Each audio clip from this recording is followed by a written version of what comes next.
జయశంకర్ భూపాలపల్లి జిల్లా కేంద్రంలోని BRS party జిల్లా కార్యాలయంలో ఏర్పాటు చేసిన విలేకరుల సమావేశంలో పాల్గొన్న భూపాలపల్లి మాజీ ఎమ్మెల్యే గండ్ర వెంకటరమణారెడ్డి మరియు పట్టణ బీఆర్ఎస్ పార్టీ నాయకులు.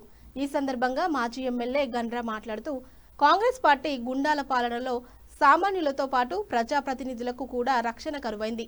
కాంగ్రెస్ పార్టీ ఆడుతున్న వికృత రాజకీయ క్రీడకు తెలంగాణ ప్రజలు మీకు తప్పక గుణపాఠం చెబుతారు. మిస్టర్ రేవంత్ రెడ్డి ఇందిరమ్మ రాజ్యం అని ప్రజాపాలన అని చెప్పుకుంటూ రేవంత్ రాష్ట్రాన్ని పూర్తిగా గూండాల రాజ్యంగా మార్చేశారు. ప్రధాన ప్రతిపక్ష నేత క్యాంపు కార్యాలయంపైనే దాడులు జరుగుతుంటే రాష్ట్రంలో శాంతి భద్రతలు ఉన్నట్లా లేనట్లా పోలీసులు చట్టాన్ని కాపాడాల్సింది పోయి కాంగ్రెస్ కు ప్రైవేట్ సైన్యంలా వ్యవహరించడం దుర్మార్గం. దాడులకు పాల్పడుతున్న కాంగ్రెస్ మూకలను పోలీసులు ఎందుకు అడ్డుకోవడం లేదు? వెంటనే మక్కల కొనుగోలు కేంద్రాలను ఏర్పాటు చేయాలని ఈ సందర్భంగా రైతుల పక్షాన డిమాండ్ చేశారు. ఆనాటి ముఖ్యమంత్రి స్వర్గీయ వైఎస్ రాజశేఖర రెడ్డి గారు ఈ రాష్ట్రంలో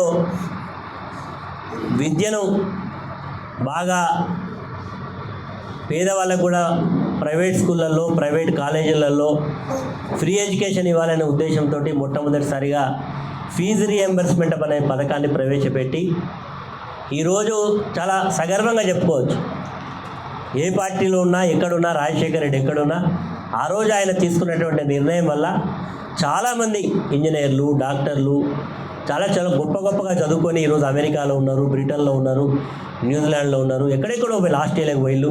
చాలా నిజంగా చెప్పాలంటే ఆ రోజు ఆ స్కీమే రాకపోతే ఇక్కడ ఏదో చిన్న చదువులు చదువుకొని మధ్యలో విద్యను ఆఫ్ చేసుకొని ఆగాల్సిన పరిస్థితిని ఆనాటి ముఖ్యమంత్రి రాజశేఖర రెడ్డి గారు తీసుకు తర్వాత వచ్చినటువంటి గవర్నమెంట్స్, తర్వాత వచ్చినటువంటి కిరణ్ కుమార్ రెడ్డి గారు కావచ్చు, తర్వాత వచ్చినటువంటి కేసీఆర్ గారు కావచ్చు, ఈ స్కీమ్ను చాలా ఈ రాష్ట్రంలో ఏ స్కీమ్కైనా డబ్బులు ఆపినా విద్య కొరకు పెద్ద మొత్తంలో డబ్బులు ఇచ్చి ఎడ్యుకేషన్ చేసి ఈరోజు ప్రైవేట్ యాజమాన్యాలు చాలా సందర్భాల్లో ప్రభుత్వానికి విజ్ఞప్తి చేసింది.